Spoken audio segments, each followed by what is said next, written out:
El apóstol Pedro luchó con su propio carácter. Bueno, como lo hacemos nosotros también. Tenemos nuestras propias compulsiones y Pedro no es nada extraño a la naturaleza humana. Se ama tanto de la escritura que Dios no esconde nada del carácter de los hombres y esa relación, esa corrección, ese consuelo, todo está ahí. Así que nos vemos dibujados en muchos aspectos en diferentes hombres y mujeres que estuvieron en la presencia de Dios y peregrinaron. Ahora encontramos una escena en donde se muestra ese deseo de poder, la incertidumbre es algo que está empezando a rondar la vida de los apóstoles y los hijos de Zebedeo pensaron que había llegado la ocasión de hacer reclamaciones. Ellos convencen a la madre para que les pida a Jesús que le dé un puesto importante en ese reino mesiánico que estaba anunciado. De modo que la madre de los hijos de Zebedeo se acerca y se postra delante de Jesús diciendo, te tengo que pedir un favor. Jesús le dice, ¿qué quieres? Ella, concédenos que estos dos hijos míos se sienten contigo en tu reino, uno a la derecha y el otro a la izquierda. Ya podemos imaginarnos cómo se les calentaría la sangre a los demás discípulos. Y había alguno más enfadado que Pedro, ya conociendo un poco más de él, al ver que esos dos primeros compañeros de trabajo estaban intentando hacerse con los dos puestos principales del reino. Jesús no responde a la mujer. Se vuelve a los discípulos y les dice, miren, ¿ustedes se dan cuenta de lo que piden? ¿Pueden beber el cáliz que yo voy a beber? El Evangelio pregunta una y otra vez de una manera intencionada estas cosas. Normalmente no les dice a las personas que están equivocadas o que están cometiendo una tontería. La pregunta que hace Jesús los obliga, como nos obliga a nosotros, a pensar en nuestras motivaciones, motivaciones profundas y tener nosotros un juicio de eso. Los hijos de Zebedeo dicen a Jesús, sí, podemos beber el cáliz. El comentario de Jesús fue, mi cáliz lo van a beber, pero lo que me piden no lo puedo conceder porque esos sitios los ha reservado mi Padre para los que Él quiera. De este modo Jesús suave, pero firmemente pone a esos discípulos en su sitio. Los otros discípulos, bueno, ellos se molestan, se indignan contra los dos hermanos y Jesús les da una importante lección sobre cómo ejercer la autoridad en el reino. El que quiera ser importante entre vosotros, dice Jesús, debe ser vuestro servidor.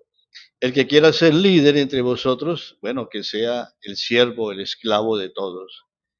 Es decir, ustedes no tienen idea de lo que significa ocupar el primer puesto. Jesús vino a servir, no a ser servido. Como Pedro seguía un poco en esa baja emocional, Jesús le da un empujoncito para animarlo. Lo envía a preparar la cena de la Pascua. Y los acontecimientos se precipitan, Jesús tenía que pasar su amarga pasión, así que escoge a Pedro para aquella tarea, pero para que no se creyera que era el centro del mundo, mandó a Juan para ayudarlo. De manera que Pedro y Juan salieron a preparar esa Pascua. Cuando todo estuvo listo y todos estaban reclinados a la mesa, Jesús nuevamente interrumpe la cena para lavar los pies de los apóstoles. Una vez más vemos a Pedro en ese defecto dominante. Jesús quiere dar un ejemplo.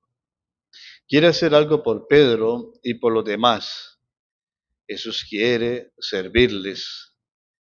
Va pasando delante de cada uno, lavando los pies.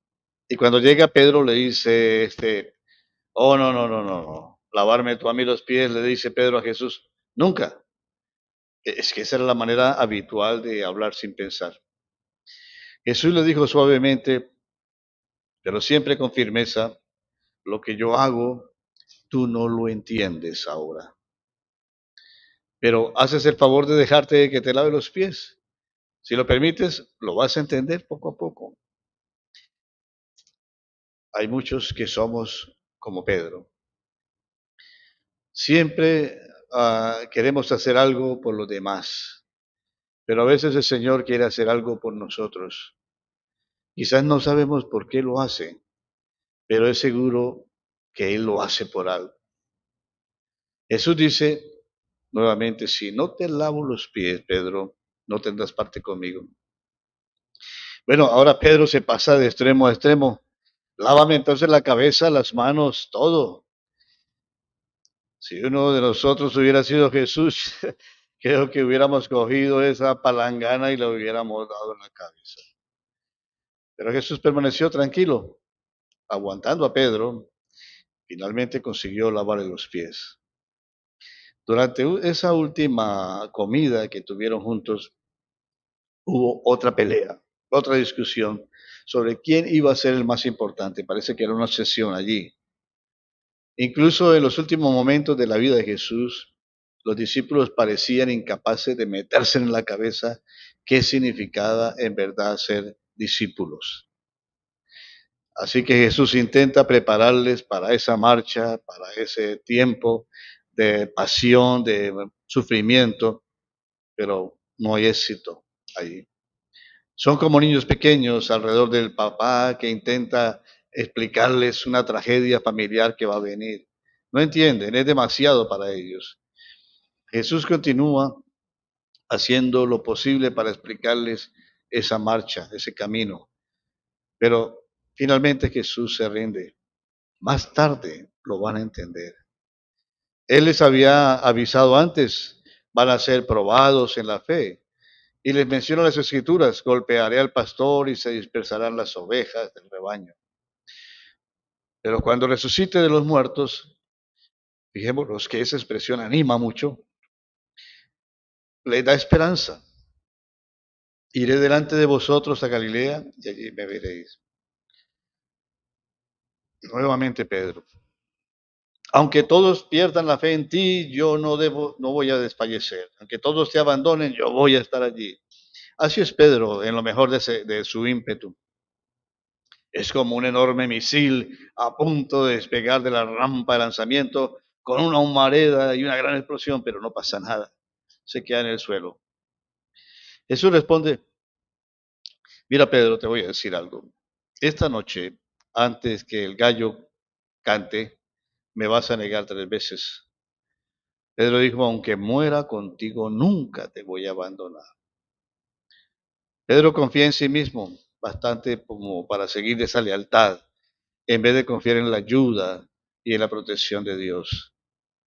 Durante el ministerio de Jesús en la tierra, pareciera que Pedro nunca aprendió esa lección, pero Jesús lo dejó en remojo, porque luego vendría el Espíritu Santo para tocar esa vida y hacer que todas esas lecciones que estaban allá acumuladas en una espera de ser comprendidas, llegaran entonces a hacerse realidad en la experiencia del apóstol Pedro. Y el escenario se complica un poco más, pero vamos a comentarlo en el próximo episodio de Aceite y Vino para el Alma Herida. Soy Ricardo Martínez. Gracias por compartir estos temas. Agradezco mucho a que pasen estos mensajes a otras personas. Quizás alguien puede ser animado, inquietado para seguir al Señor más. Les dejo pues con la expresión que siempre les acompaña mientras pasa el día. Estemos contentos en el Señor.